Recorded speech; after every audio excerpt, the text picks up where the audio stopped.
Après avoir pris soin de mon mari pendant 30 ans, il m'a dit « Je ne suis plus attiré par toi ». Alors j'ai transféré notre retraite sur un compte à mon seul nom et commentez ce que vous pensez qu'il va se passer. Votre opinion est très importante et abonnez-vous à ma chaîne pour soutenir mon travail, votre aide est très importante. Je sens encore l'odeur du gâteau de semoule qui sortait du four cet après-midi de dimanche. C'était le préféré de Jean-Pierre, mon mari. Je me levais toujours tôt pour le faire, même après 30 ans. Mes mains tremblaient un peu en coupant les parts. L'arthrite ne pardonne pas après 60 ans, mais le tremblement que j'ai ressenti après, quand il m'a appelé dans la chambre, celui-là était différent. Il faut qu'on parle, Françoise. J'ai essuyé mes mains sur mon tablier et j'y suis allée. Le couloir ne m'avait jamais paru aussi long.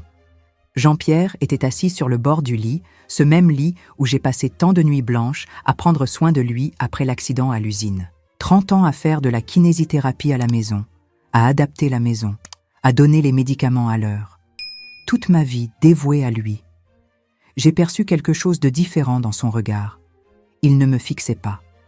Ses mains agitées jouaient avec son portable, cet appareil que Sophie, notre fille, lui avait offert pour son anniversaire. « Je ne suis plus attirée par toi, Françoise.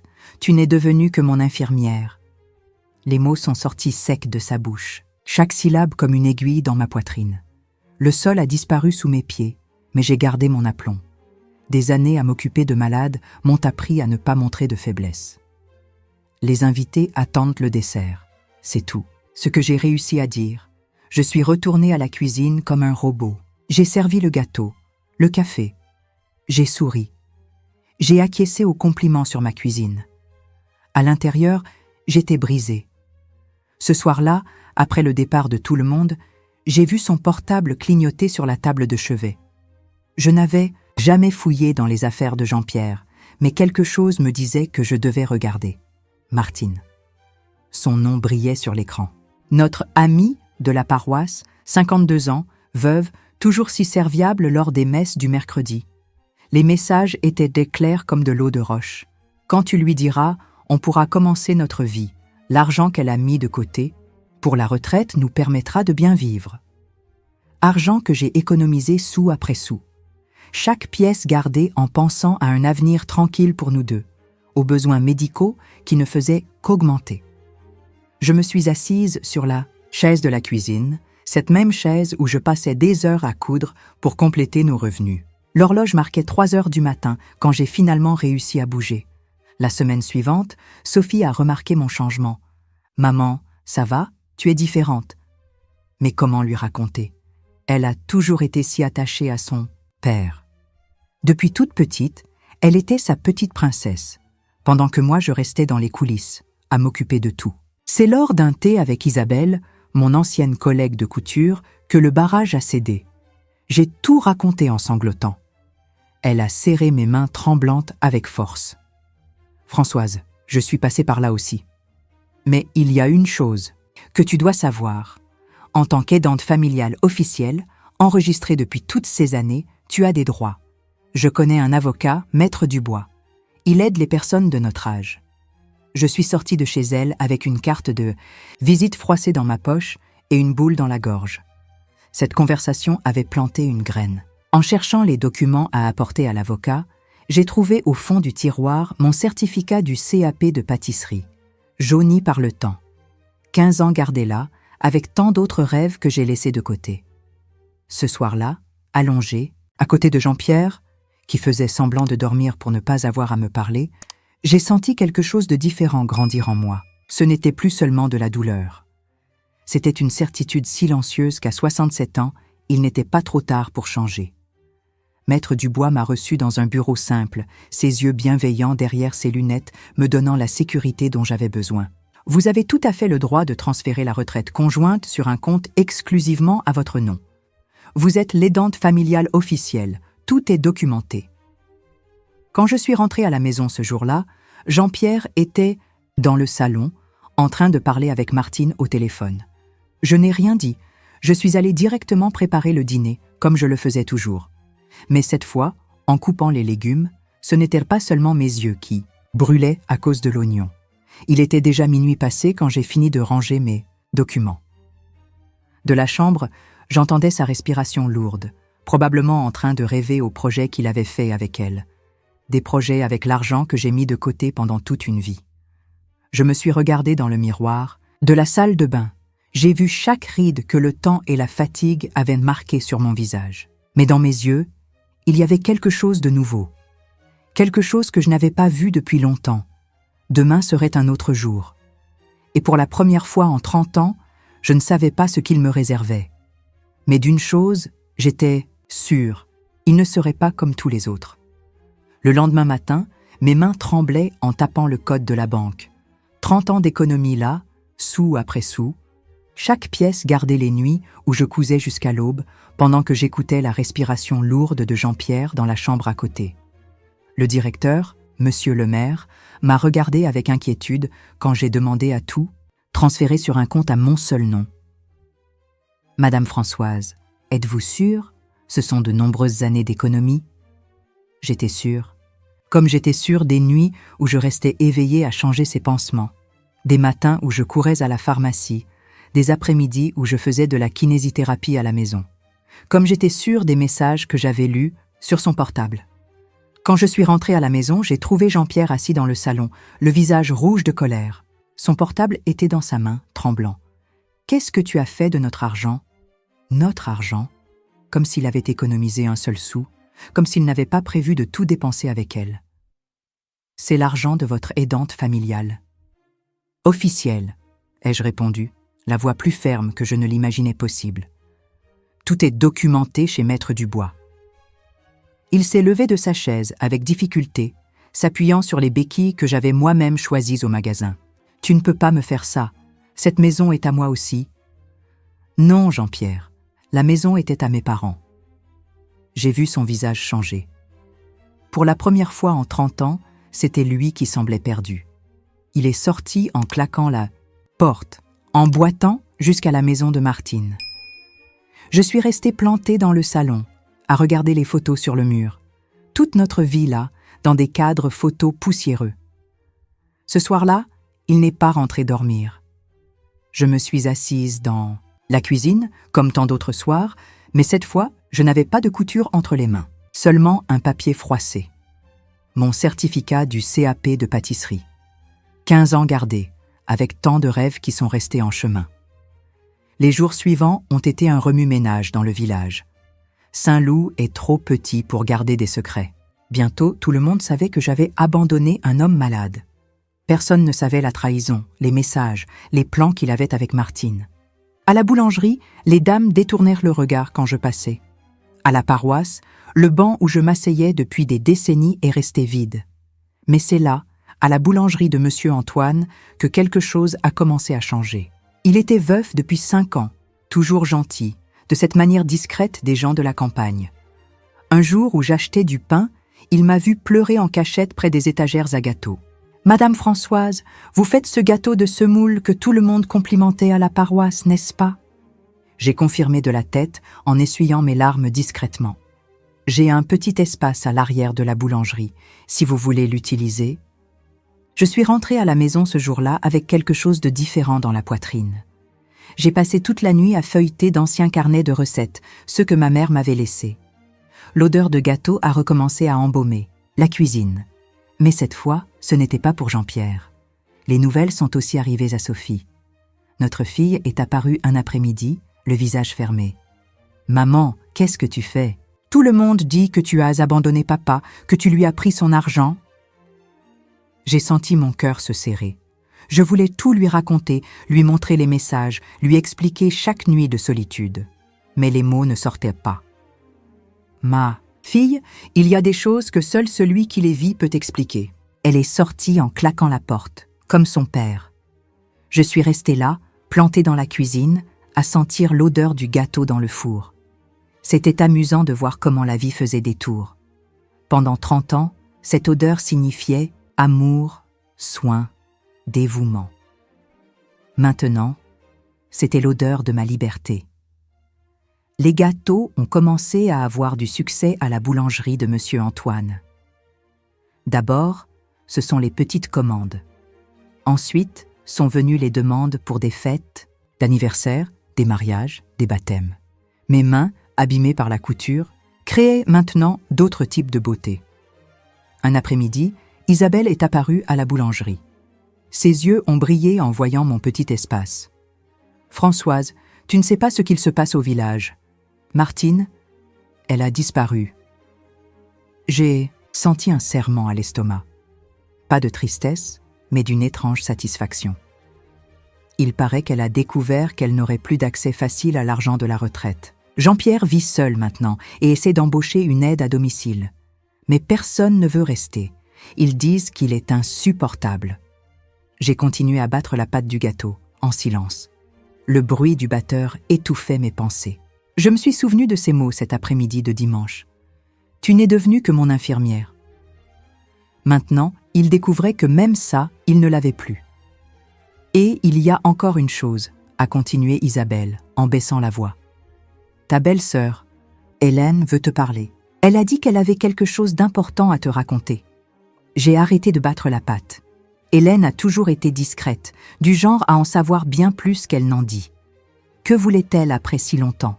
La cloche de la boulangerie a sonné, annonçant un nouveau client. Il était temps de retourner au travail. Mais ce soir-là, allongé dans mon lit, maintenant seulement le mien, je n'ai pas réussi à dormir. Que savait Hélène? Et pourquoi avait-elle choisi ce moment pour parler? La pâte à gâteau avait bien pris ce jour-là. Demain, c'était la fête de village, ma première grande présentation de mes gâteaux. Mais quelque chose me disait que ce n'était pas seulement ça que le destin me réservait. La fête de village de Saint-Loup a toujours été un événement. Les stands colorés remplissent la place de l'église, l'odeur de vin chaud et de pop-corn dans l'air, des guirlandes flottant dans le vent de juin. Mais cette année, c'était différent. C'était la première fois en 30 ans que je n'aidais pas Jean-Pierre à s'habiller, que je ne m'inquiétais pas de savoir s'il avait pris ses médicaments, si son fauteuil était confortable. J'ai mis ma nouvelle robe, une robe à fleurs, discrète que j'avais achetée à la boutique de Madame Dubois. J'ai attaché mes cheveux en un chignon bas, j'ai mis un rouge à lèvres claires. Dans le miroir, j'ai vu une Françoise différente. Les rides étaient toujours là, mais les yeux avaient un éclat que je n'avais pas vu depuis longtemps. Monsieur Antoine est venu me chercher à la maison. Il était élégant dans sa simplicité, chemise à carreaux bien repassée, chapeau de feutre. Il m'a offert son bras pour descendre la rue jusqu'à la place. « Vous êtes belle, Madame Françoise. » J'ai senti mon visage rougir. Depuis combien de temps personne ne m'avait dit quelque chose comme ça? Mon stand était près du kiosque à musique. J'ai arrangé les gâteaux avec soin. Gâteau de semoule, riz au lait, crème caramel, financier. Chaque recette gardait une histoire, un morceau de ma vie. Mais maintenant, elle racontait une nouvelle histoire. C'est alors que j'ai vu Hélène s'approcher. Ma belle-sœur était différente, elle semblait porter un poids sur ses épaules. Elle s'est arrêtée devant le stand, regardant les gâteaux sans vraiment les voir. « Il faut qu'on parle, Françoise, il y a des choses que tu dois savoir. » J'ai demandé à Isabelle, qui m'aidait, de surveiller les gâteaux un instant. Hélène m'a emmenée jusqu'à un banc plus éloigné, sous un vieil arbre. Le son de la fête semblait lointain là-bas. « Tu mérites de savoir la vérité. Jean-Pierre, il n'a pas commencé à tromper maintenant. » J'ai senti mon cœur se serrer, mais j'ai gardé un visage ferme. Avant l'accident, il avait déjà des aventures. Toute la famille le savait. Mais papa disait qu'il valait mieux ne pas le dire, que ça détruirait la paix du foyer. Ces mots tombaient comme des pierres sur ma poitrine. 30 ans. 30 ans à croire que c'était seulement maintenant, seulement avec Martine. Quand il a eu son accident, nous avons pensé qu'il allait changer. Tu t'es occupé de lui avec tant d'amour. Mais il y a 2 ans, il a recommencé. D'abord avec Rose de la pharmacie, puis Martine. Mes mains tremblaient sur mes genoux. Je me suis souvenu des fois où j'allais acheter des médicaments et Rose me regardait à peine. Maintenant, je comprenais pourquoi. Pourquoi me dis-tu ça maintenant, Hélène? Elle a pris mes mains, les yeux pleins de larmes. Parce que je n'en peux plus de ce poids. Voir comme on te juge au village, les gens qui disent que tu as abandonné un homme malade, ce n'est pas juste. Tu as été la seule qui a été bien dans toute cette histoire, et je regrette tellement de ne pas l'avoir dit avant. » Je suis retournée au stand comme si je flottais. Les voix de la fête, la musique, tout semblait lointain. Mais étrangement, je ne ressentais plus de douleur. C'était comme si un poids immense avait quitté mes épaules.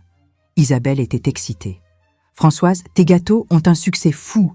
Il y a déjà des gens qui demandent si tu acceptes des commandes pour des mariages. » J'ai regardé le stand, maintenant presque vide de tous les gâteaux que j'avais vendus. À la fête, je voyais des groupes de personnes commenter, montrer du doigt, goûter.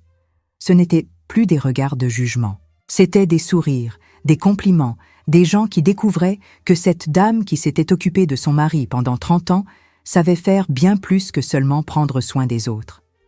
C'est alors que j'ai vu Jean-Pierre de l'autre côté de la place. Il utilisait une nouvelle canne, le visage abattu. Nos yeux se sont croisés un instant. Il a fait mine de venir jusqu'au stand, mais il s'est arrêté au milieu du chemin. À ses côtés, j'ai vu Sophie, notre fille, observer la scène. J'ai continué à servir les gâteaux, à sourire aux clients, à expliquer les recettes. De temps en temps, Monsieur Antoine passait pour voir si j'avais besoin de quelque chose. Une de ces fois, il m'a apporté un café chaud. « Vous ne vous arrêtez pas une minute, hein? Il faut se reposer aussi. » J'ai souri en acceptant le café. C'était étrange d'avoir quelqu'un qui s'inquiétait pour moi après avoir passé autant de temps à ne prendre soin que des autres. À la fin de la soirée, alors que nous rangions les choses, Sophie est apparue au stand. Ses yeux étaient rouges. « Maman, j'ai vu papa aujourd'hui, il ne va pas bien. » J'ai continué à ranger les pots de confiture dans les boîtes en silence. Il m'a tout raconté, à propos de Martine, à propos de l'argent, et tante Hélène m'a aussi parlé. Elle m'a raconté à propos du passé. J'ai arrêté ce que je faisais en regardant ma fille. Sur son visage, j'ai vu la fille qui un jour a cru que son père était un héros. « Pourquoi tu ne m'as rien dit ? » « Ma fille, il y a des blessures que l'on apprend à porter en silence. » Elle m'a serré dans ses bras, fort, comme elle ne l'avait pas fait depuis des années. J'ai senti ses larmes mouiller mon épaule. « Pardonne-moi, maman, de ne pas avoir vu, de ne pas avoir demandé. » Ce soir-là, je suis rentrée à la maison le cœur léger. Monsieur Antoine a tenu à m'accompagner jusqu'à la porte, en portant les boîtes vides de gâteaux. « Madame Françoise, vous avez déjà pensé à avoir votre propre endroit? Cet emplacement vide sur la place ?» Je l'ai regardé, surprise. L'emplacement dont il parlait était une ancienne petite boutique, bien située. « Monsieur Antoine, c'est un rêve trop grand pour une dame ?» De 67 ans. Il a souri, de sa manière discrète. « Vous avez déjà montré que vous savez réaliser des rêves, et vous n'avez pas besoin de le faire seul. » Je suis rentrée à la maison en pensant à ces mots. Sur le mur du salon, les cadres photos gardaient encore les anciennes photos. Mais maintenant, ça ne me faisait plus mal de les regarder. Ce n'étaient que des souvenirs d'une Françoise qui n'existait plus. Avant de dormir, j'ai entendu mon portable sonner. C'était un message de Sophie. « Maman, les enfants demandent quand ils pourront goûter à nouveau les gâteaux de mamie. » J'ai souri dans l'obscurité de la chambre. Demain serait un autre jour. Et pour la première fois depuis longtemps, j'étais impatiente de voir ce qu'il allait apporter. Les jours après la fête du village ont apporté des changements que je n'aurais jamais imaginé vivre à 67 ans. Les commandes n'arrêtaient pas d'arriver. Mon petit carnet de recettes, celui que j'ai hérité de ma mère, restait maintenant ouvert sur la table de la cuisine. Ce n'étaient plus seulement les gâteaux du dimanche pour Jean-Pierre. C'étaient des gâteaux pour mariage, anniversaire, fête de paroisse. Un matin d'août, j'étais en train de préparer une fournée de financiers quand j'ai entendu frapper à la porte. Mon cœur s'est glacé quand j'ai vu qui c'était. Jean-Pierre, appuyé sur sa nouvelle canne, le visage plus maigre que je ne me souvenais. « Je peux entrer, Françoise ?» J'ai ouvert la porte sans rien dire. Il s'est traîné jusqu'à la cuisine, cette même cuisine où j'ai passé tant de matinées à préparer son café, ses vitamines, ses médicaments. Il s'est assis sur la chaise avec difficulté. Ce n'était plus la chaise spéciale que je lui avais achetée. Celle-là était restée chez Martine. « Ça sent bon le financier », a-t-il dit en essayant de sourire. « Ça a toujours été ta pâtisserie préférée. » J'ai continué à mélanger la pâte, le dos tourné vers lui. Je ne voulais pas qu'il voie mes mains trembler. « Martine est partie », a-t-il continué, la voix basse. « Elle est retournée chez sa sœur à Lyon. Elle a dit que ce n'était pas ça qu'elle voulait dans la vie. Ce n'était pas l'argent qu'elle voulait, ai-je pensé, mais je n'ai rien dit. Les aides à domicile ne restent pas à la maison. Il y en a déjà eu 3 ce mois-ci. Aucune ne sait faire les exercices comme tu le faisais. » J'ai senti quelque chose monter dans ma gorge. Colère? Rancune? Je ne saurais le dire. « Et maintenant, tu veux que je revienne, Jean-Pierre? Que j'oublie tout? Les trahisons, les mensonges, les plans, avec mon argent ?» Il a baissé la tête, les mains tremblant sur ses genoux. « Je l'ai réalisé trop tard, Françoise. La valeur de tout ce que tu as fait pour moi. 30 ans. Ce n'était pas que 30 ans, l'ai-je coupé. C'était 30 ans à croire un mensonge. Hélène m'a tout raconté, sur avant l'accident, sur Rose de la pharmacie. J'ai vu son visage pâlir. C'était la première fois que je parlais de ça à voix haute. Tu n'imagines pas ce que c'est de découvrir que ta vie entière a été construite sur des mensonges, que pendant que je passais des nuits blanches à prendre soin de toi, La pâte à financier a débordé du moule. Mes mains tremblaient tellement que je n'ai pas réussi à bien tenir. J'ai gardé de l'argent pour toi, ai-je dit, en essuyant mes mains sur mon tablier. C'est dans une enveloppe à part. Pour tes médicaments, tes besoins, je ne veux pas que tu aies des difficultés. J'ai ouvert le tiroir de la cuisine, j'ai sorti l'enveloppe. Il y avait aussi une lettre que j'ai écrite une nuit d'insomnie. Mais ne me demande pas de revenir. Cette Françoise, celle qui acceptait tout en silence, qui vivait pour les autres, elle n'existe plus. Il a pris l'enveloppe, avec ses mains tremblantes. J'ai vu des larmes dans ses yeux pour la première fois en toutes ces années. « Je n'ai jamais eu l'intention de te blesser ainsi », a-t-il murmuré. « Mais tu m'as blessé, Jean-Pierre. Et tu sais ce qui est pire? Je n'ai même pas réalisé que j'étais blessée. J'étais trop occupée à prendre soin de toi. » À ce moment, la sonnette a retenti à nouveau. C'était Monsieur Antoine, apportant les moules qu'il m'avait prêtés. « Madame Françoise, je venais apporter... Oh, excusez-moi, je ne savais pas que vous aviez de la visite. » Jean-Pierre s'est levé avec difficulté, tenant l'enveloppe. « J'étais sur le point de partir, » a-t-il dit, en boitant jusqu'à la porte. Après son départ, Monsieur Antoine m'a regardé, inquiet. « Vous allez bien ?» J'ai réalisé que je pleurais seulement quand il m'a offert un mouchoir. « Vous savez, Monsieur Antoine, je crois que maintenant, je vais vraiment bien. » Les jours suivants, je me suis plongée dans le travail. L'idée de la petite boutique sur la place ne sortait pas de ma tête. Un après-midi, Isabelle est apparue avec une surprise. Elle avait suivi un cours de décoration de gâteaux sur Internet. « Et si on s'associait, Françoise? Tu fais les gâteaux, je décore.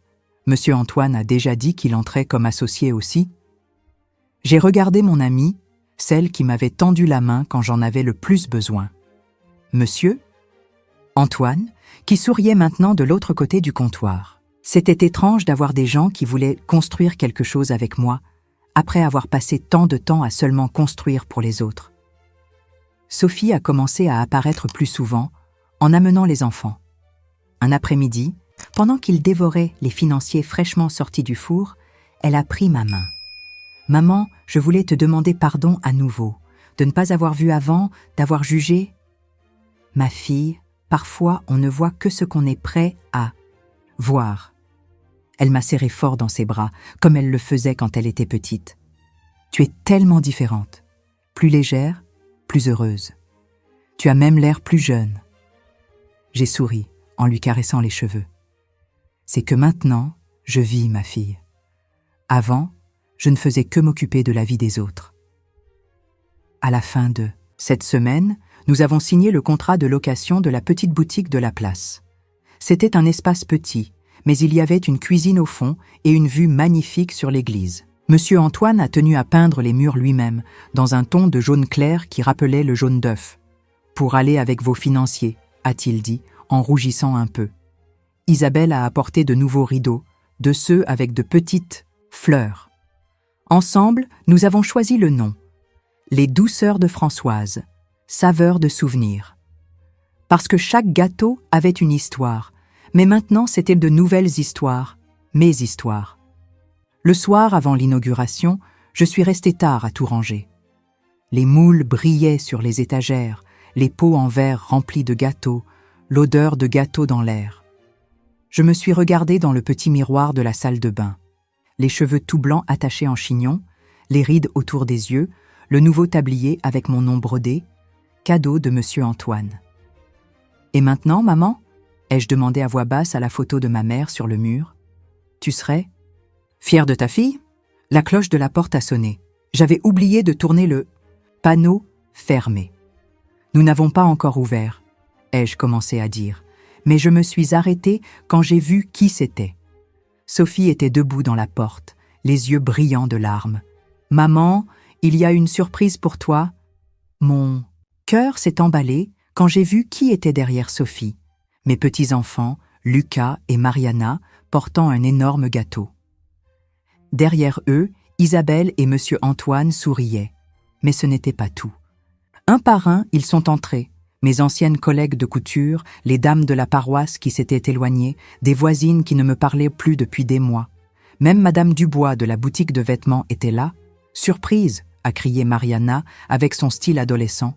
« Mamie, on n'allait pas te laisser passer la nuit avant l'inauguration toute seule !» Mes jambes ont tremblé. Monsieur Antoine a tiré une chaise pour que je m'asseye. « C'était l'idée de Sophie », a-t-il expliqué, ses yeux bienveillants brillants. « Elle a réuni tous ceux qui comptent pour vous. » Madame Claire, la plus ancienne de la paroisse, s'est approchée avec des larmes dans les yeux. « Françoise, pardonne-nous. Nous avons jugé sans savoir.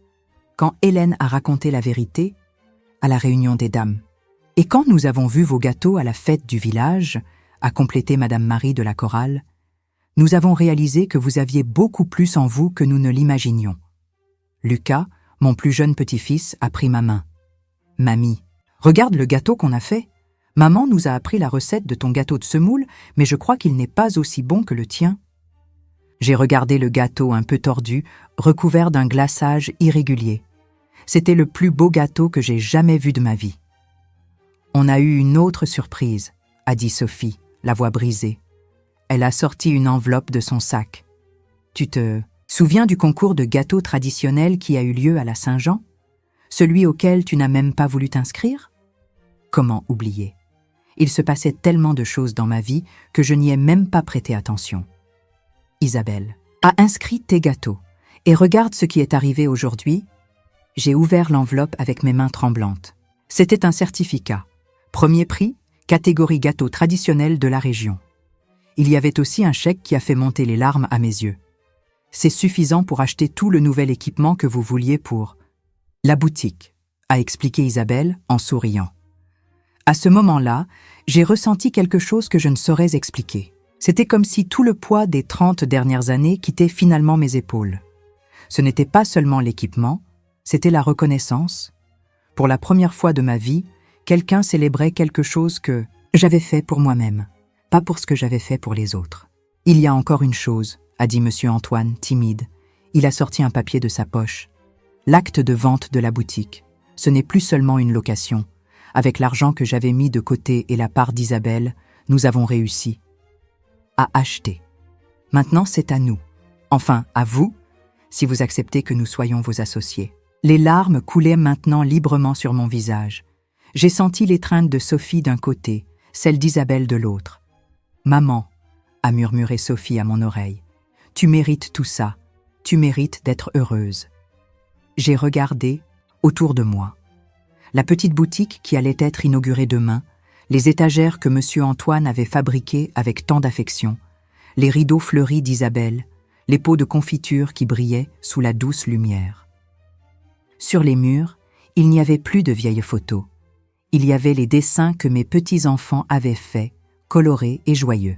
« Mamie », a dit Mariana, sérieuse avec ses 13 ans. « Papy est venu ici ce matin. Il a laissé quelque chose. Pour toi. » Mon cœur s'est arrêté pendant une seconde. Elle a sorti un petit paquet de son sac à dos. À l'intérieur, il y avait un ancien cadre photo, de ses premières années de mariage. Il y avait aussi un billet écrit de la main tremblante de Jean-Pierre. « Françoise, j'ai gardé cette photo toutes ces années. C'était la seule où tu souriais vraiment, avant tout, avant que je ne transforme ton sourire en inquiétude. Pardonne-moi de ne pas avoir vu avant à quel point je t'ai blessé. Tu mérites tous les sourires du monde. Jean-Pierre. J'ai posé le cadre photo sur l'étagère la plus haute, à côté du certificat du concours. Ce n'était pas pour le cacher, c'était pour me souvenir d'où je venais et surtout où j'étais arrivé.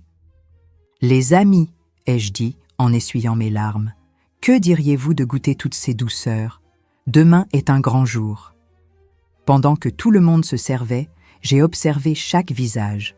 Monsieur Antoine, qui m'avait donné plus qu'un espace dans la boulangerie, il m'avait donné de l'espoir. Isabelle, qui m'avait serré la main quand j'en avais le plus besoin. Sophie, qui avait appris à voir au-delà de l'image du père parfait. Mes petits-enfants, qui me regardaient, maintenant non seulement comme la mamie qui faisait des gâteaux, mais comme quelqu'un qui avait sa propre histoire. « Madame Françoise », Monsieur Antoine s'est approché avec une tasse de café, « Vous êtes heureuse ?» Je l'ai regardé, son style timide des gens de la campagne, la tendresse silencieuse qui m'avait aidé à reconstruire ma vie. « Vous savez, Monsieur Antoine, je crois que je n'ai jamais été aussi heureuse. » Le lendemain matin, quand j'ai ouvert, les portes des douceurs de Françoise, saveur de souvenirs, ce n'était plus cette femme de 67 ans qui avait passé sa vie à prendre soin des autres. C'était une femme qui avait découvert qu'il n'est jamais trop tard pour recommencer, qui avait appris que la véritable saveur de la vie n'est pas seulement dans les gâteaux que l'on fait, mais dans le courage de faire quelque chose pour soi-même. La première cliente de la journée a été Madame Hélène. Elle est entrée en souriant, a regardé autour d'elle et a dit quelque chose que je n'oublierai jamais. « Françoise, vous avez transformé des années de douleur en la saveur la plus douce que ce village ait jamais goûtée. » J'ai souri, en lui servant un morceau de gâteau de semoule. Ce n'était plus le gâteau que je faisais pour Jean-Pierre tous les dimanches. C'était mon gâteau, avec ma touche, mon histoire. Et pour la première fois depuis de nombreuses années, quand je me suis regardée dans le miroir derrière le comptoir, j'ai vu non seulement une dame aux cheveux blancs, j'ai vu une femme qui avait appris que le véritable amour commence quand on apprend à s'aimer soi-même d'abord. La cloche de la porte a sonné à nouveau. C'était un nouveau jour qui commençait. Une nouvelle histoire à raconter. Une nouvelle douceur à préparer. Et cette fois, toutes les saveurs étaient les miennes.